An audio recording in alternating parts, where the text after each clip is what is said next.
Glory in the marketplace. Here's a really cute story, one of my favorites. It happened a number of years ago when, well, to be honest with you, I was rather religious until the Lord served me this heavenly cocktail, and I served it to somebody else. So this is what happened. So I have a healing room in a senior's home, and I would go there every week to and pray for the seniors, and we'd bring them into our little room, and a trained team would pray. So this lady comes down, and she has a withered hand, and in her withered hand she also has a brace.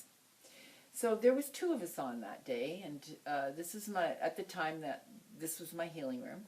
And okay, so she comes in, she sits down, and we take her hand is like rock, and of course it's the left hand, and we take the brace off, and then of course it slams shut, right? Well, I'm not saying that you don't use oil to pray for the sick, but at the time I was so religious, I really didn't think that anything would work if I didn't use oil. Okay, I decided I had this framework and how God was going to heal the sick, and I had to obey all the rules and regulations to see people healed. Anyway, so we pried open two of us pried open this hand, this withered hand, contracted hand, and we dabbed the oil on the palm, and then the hand slapped shut, and we began to pray. And we prayed every scripture that you could possibly think of. And we were really going to town. We were praying like there was no tomorrow, working up a sweat. And there was nothing happening. Absolutely no. We were striving. And so finally, out of the Spirit of God, I bet you God looked down that day, felt sorry for us because we were working so hard at it. And all of a sudden, kaboom! And God's presence was in the room. And I took that hand, and I'm telling you, God will give you the silliest things to do. And you will see the greatest miracles when you do the silliest things. And you have to let God out of the box. So anyway, I took this little baby finger and I touched it, and this is what came out of my mouth. You see, the presence of God came into the room. I entered into the presence of God. I entered on the glory wave, and my mind wasn't there. I was moving completely in the Spirit. And I touched the little finger, I said, this little piggy went to market.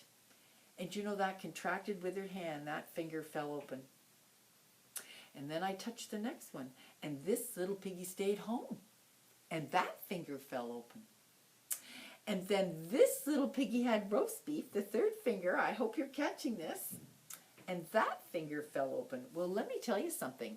By that time, we were laughing. Where the presence of God is, there is fullness of joy, isn't there?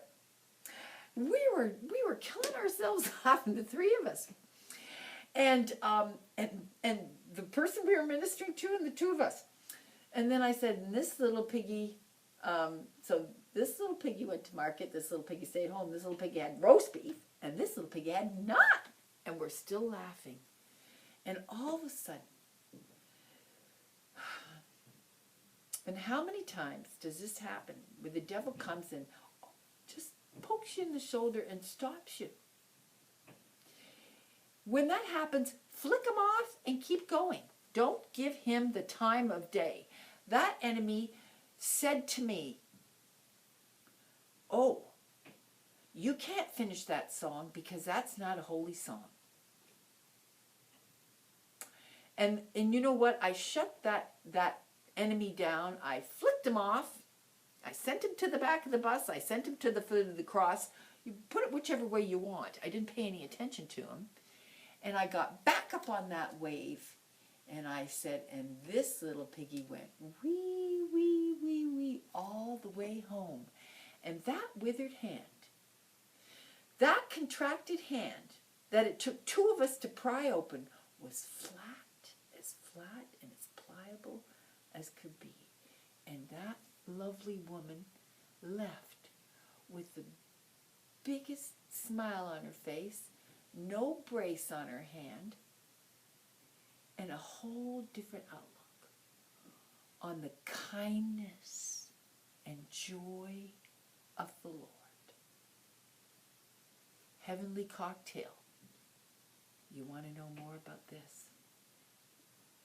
Come and get trained. www.heatherkernew, that's CURNEW.ca